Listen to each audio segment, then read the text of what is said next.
We're not in a good spot as an esports industry. Nobody should be surprised by that statement. But layoffs today announced at 100 Thieves were a surprise. Most people thought everything was done. Nadeshot and crew talked months ago about how they really don't ever want to have to lay off anybody else ever again. Yet here we are in the same situation with notable talents leaving the organization. Remember Bjergsen's retirement video? The guy that made that? Gone. He also did TSM Legends. I personally made a TikTok video that also got featured on 100 Thieves Instagram and YouTube Shorts, and the guy that I worked with, he's gone now as well. There were a myriad of people that got announced this morning that they lost their jobs, and this isn't easy. This is not a fun topic to talk about, but it's important to know why this is happening. Is there anything we can gather from the public looking in that gives us an indication of, is this finally the end? What is to come? And are 100 Thieves in trouble? To understand likely why this is happening, we have to go back to 2017, whenever the team was founded by Nadeshot. After leaving Optic, he comes in, gets investment from Dan Gilbert to get the funds to enter the LCS, their first official esports team, ignoring Black Ops 3 and the JLSL Jersey era. That wasn't cheap. It cost $13 million for that slot. Now, granted, again, all the payments weren't due at once, but that money just doesn't come out of anywhere. And to pay talents like Aframu and Someday, it's going to cost you a lot. So they obviously get the money from Dan Gilbert. He fronts it, and voila, they're in the league. But it's not as simple as just getting money and then all of a sudden you're in this. Owners went in for one of two reasons. One, because they want to see a return on their investment. They want this asset to flip for a certain amount of money. If he paid $13 million, you throw in like $4 million of salary, staff, everything else, I don't know, say it's $17 million. He's going to want 23, 25 million at some point in time later, whether he sells that or whether he holds on to it because he's able to get sustained revenue from somewhere else. He wants that money back. But this is not something that the general public really thinks about. You just think, okay, oh, we got money, great. We're going to have good content, as was shown by the heist. We're going to have really good teams, as was shown by the League of Legends team themselves. Unfortunately, that obviously went on to collapse a little bit later. But the point is, it started off hot. Later in the year, things get even more hype as Scooter Braum and Drake come in, and they announced Series A funding of how much? $25 million more dollars. So we're at $17 million from Dan Gilbert. We're at $25 million from Scooter Braum and Drake.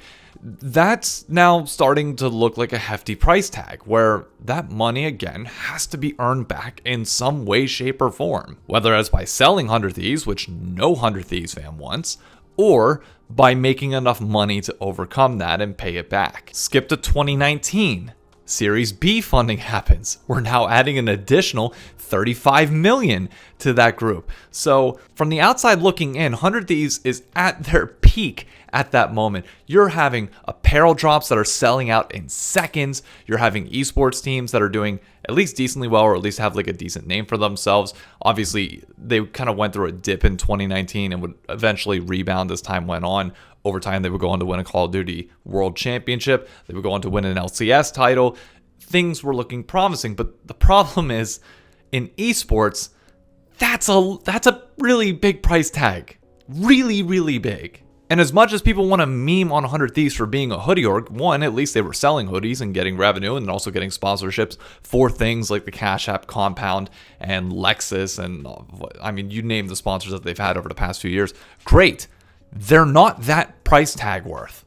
Let's jump a few years to realistically end of 2021, 2022, where we start to get signs of the esports winter coming on. The advertising revenue bubble is getting signs of bursting. It's probably going to come near, and content starts to go downhill for 100 Thieves as they invest their money and resources into something different, which is Juvie, High Ground, and their games department. 3 different segments that are designed to bring additional revenue to try and meet that target that they desperately need to hit. In theory, it's smart. You're diversifying your portfolio, giving yourself a better chance at hitting these dollar amounts that you need to get to. But the problem is you also have competition. If you're getting into the energy drink space, you're competing with Red Bull and Pepsi and heavy league hitters who have been in the industry for a while. So you're relying upon the names within 100 Thieves to try and carry a little bit of weight there.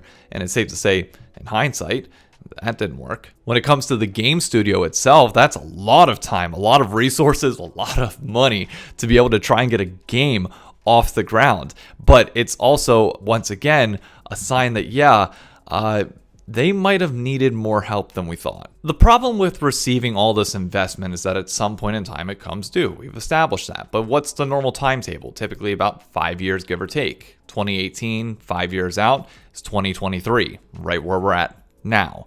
And when investors and these owners start looking at it, it's like, okay, is that going to materialize? That tends to happen about 2 years beforehand. And when the writing is clearly on the wall that no, I'm probably not going to get my money back anytime soon, they start threatening to pull out. Now, by no means is me talking about this saying that Dan Gilbert wanted out, Scooter Braun, Drake, any of their investors, like they wanted their money immediately. It's just proving the point to you that if you're in John Robinson and you're in Nate Schott's shoes, this is around the time where people started questioning their management and everything else. And those are all incredibly valid concerns, but I'm just looking at who is putting pressure on them to make decisions like this. Because let's be honest, none of those things are necessarily related to 100 Thieves. They're kind of out of left field, but tangentially in gaming. So why do them? Well, it's kind of a throwing everything against the wall and hoping something sticks to kind of bail you out. And now we know as of today, both Juvie and the game studio have been cut from 100 Thieves. They still own a small minority share according to Dexerto,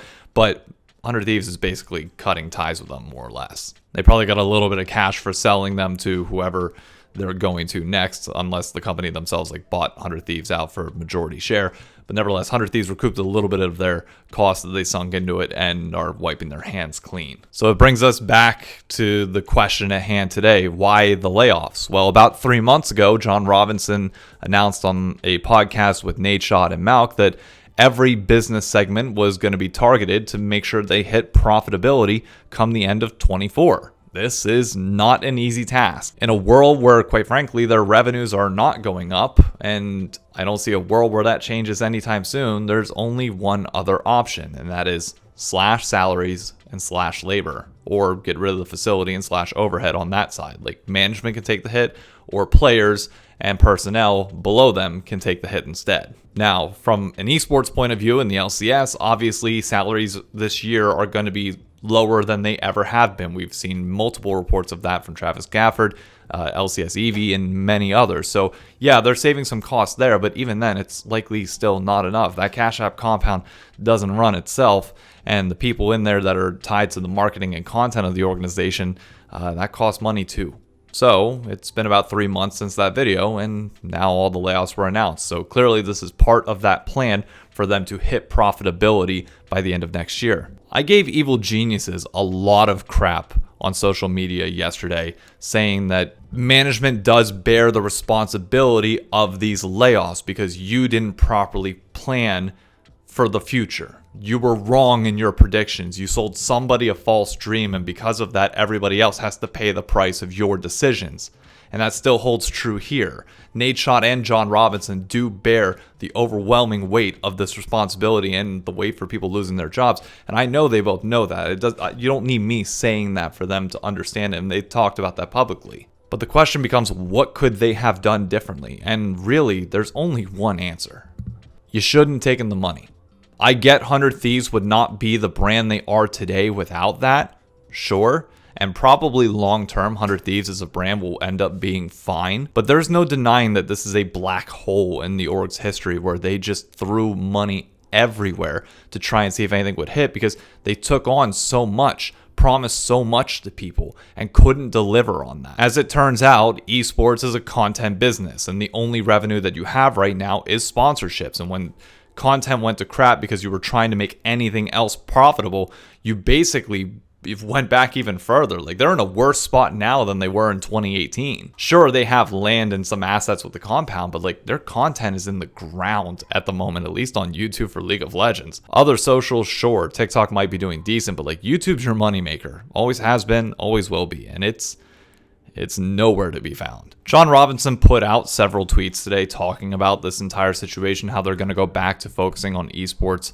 on content, and apparel. But my question ultimately is this: are we now no longer beholden to investors demanding that insane amount of money back? Because that's the only way that you can make that a sustainable business. They're never going to get their $70 million back doing that. you might be able to run a break-even business, but are they really going to be comfortable with that? Ultimately, we as fans are. That's all we want, is a team and an organization that will be around forever. That's what we want. We want history that we can tie ourselves into, and to just be able to go to stadiums full of people wearing 100 Thieves stuff.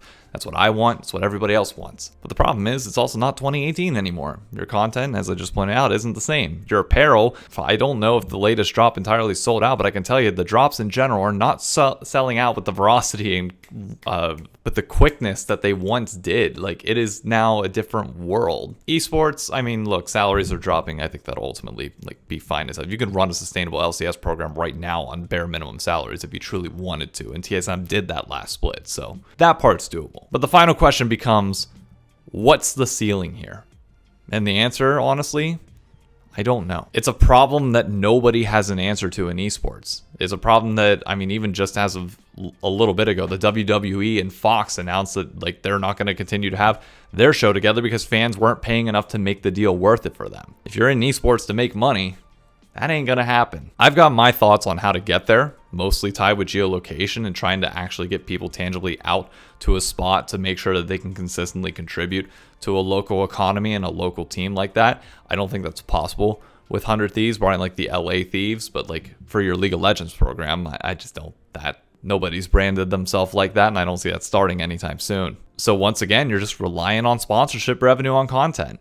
So good luck starting from arguably worse than ground zero. To wrap this up, when Optic left the LCS and I was looking for a new home, 100 Thieves felt like the org at the time that was best positioned to make sure that they would always be around in the future, and had some ideologies with content and creators and management that I just quite frankly aligned with at the time. And I'm glad they're getting back to those roots. But the scare of this offseason, the reports that 100 Thieves was potentially shopping around their LCS spot, it just makes you question whether this is really your home or not. Whether you can truly be a fan of an organization for an extended period of time. Will they be around for the longevity that you want them to be? Growing up in a sports household, like, I don't want to have to swap teams because someone stops existing or sells their spot consistently. It's like, we just want stability, and that's how you grow generational fandom. That's all I want to see. I pray to God that these are the final layoffs that we will see at 100 Thieves, that we are finally down to a sustainable level, that you can expand when the time comes to an appropriate level and not overextend yourself again. And don't forget who you are as a core business. Because it seems like every time investor money comes into this space, people just throw everything that they had to begin with away for the sake of that dollar. Partially because you have to. Believe me, I work in corporate finance. I know who John and Nate Schott answer to. But man, this is vicious. And it sucks. I just hope everybody makes it out on the other side. To the people that lost their jobs, again, I'm so sorry. And I hope you all land on your feet. You're some of the most talented people in the industry, and don't let this knock you down. Here's to hoping that the future is better. That's it.